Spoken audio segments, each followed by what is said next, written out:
तुम्हाला तुमच्या computer skills upgrade करायच्या आहे? दिशा कम्प्युटर इन्स्टिट्यूट घेऊन आले आहेत महा डिस्काउंट ऑफर। आता कोणताही कोर्स करा फक्त 1800 रुपयांमध्ये। नाशिकमध्ये गोकुळ गीतेंच्या बंडखोरीमुळे महायुतीमध्ये पेच। गोकुळ गीतेंना मनवण्याचे महायुतीकडून प्रयत्न सुरू। गिरीश महाजन आणि उदय सामंत यांच्यामध्ये बैठक होणार।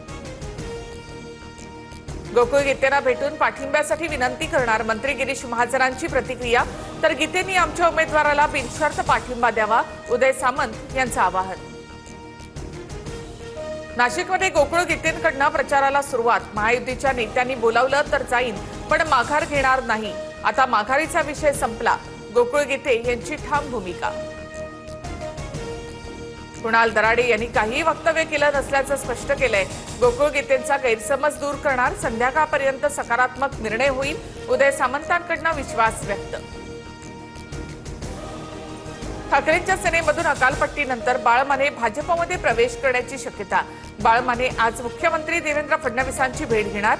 सूत्रांची माहिती, येत्या काही दिवसातच बाळ मानेंचा भाजप प्रवेश होण्याची शक्यता।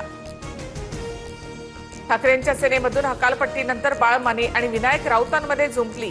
विनायक राऊतांना शिंदे सेना ठाकरेंकडे हेर म्हणून पाठवणारच, बाळ मानेंची टीका।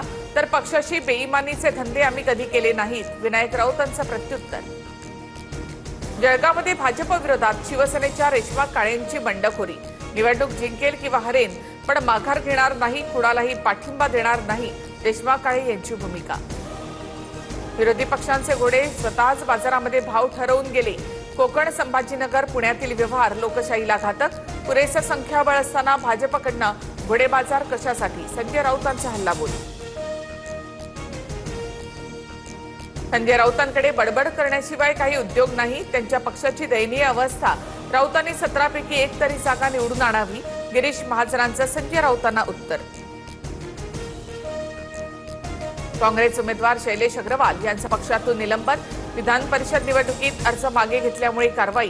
काँग्रेस प्रदेशाध्यक्ष हर्षवर्धन सपकाळांच्या आदेशानंतर निलंबन। सोलापूरमध्ये महाविकास आघाडीमध्ये फूट। उत्तम जानकरांचा स्वतःच्या पक्षाच्या उमेदवारालाच विरोध। मतदानावर बहिष्कार टाकण्याचा आमचा निर्णय, जानकरांची माहिती। मराठा आंदोलनामधील मृतांच्या वारसांना सरकारकडून आर्थिक मदत जाहीर।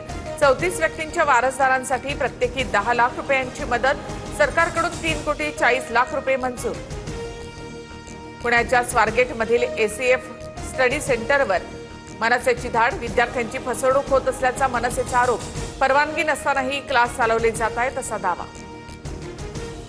नाशिक टीसीएस धर्मांतरण प्रकरणात धक्कादायक खुलासा। झाकीर नाईकचे व्हिडिओ दाखवून पीडितेचं धर्मांतरण। सोशल मीडियावरील धर्मांतरणाचे व्हिडिओ दाखवून धर्मांतरणाचा संशय। Russia Ukraine. तुम्हाला तुमच्या कम्प्युटर स्किल्स अपग्रेड करायच्या आहे? दिशा कम्प्युटर इन्स्टिट्यूट घेऊन आले आहेत महा डिस्काउंट ऑफर। आता कोणताही कोर्स करा फक्त 1800 रुपयांमध्ये।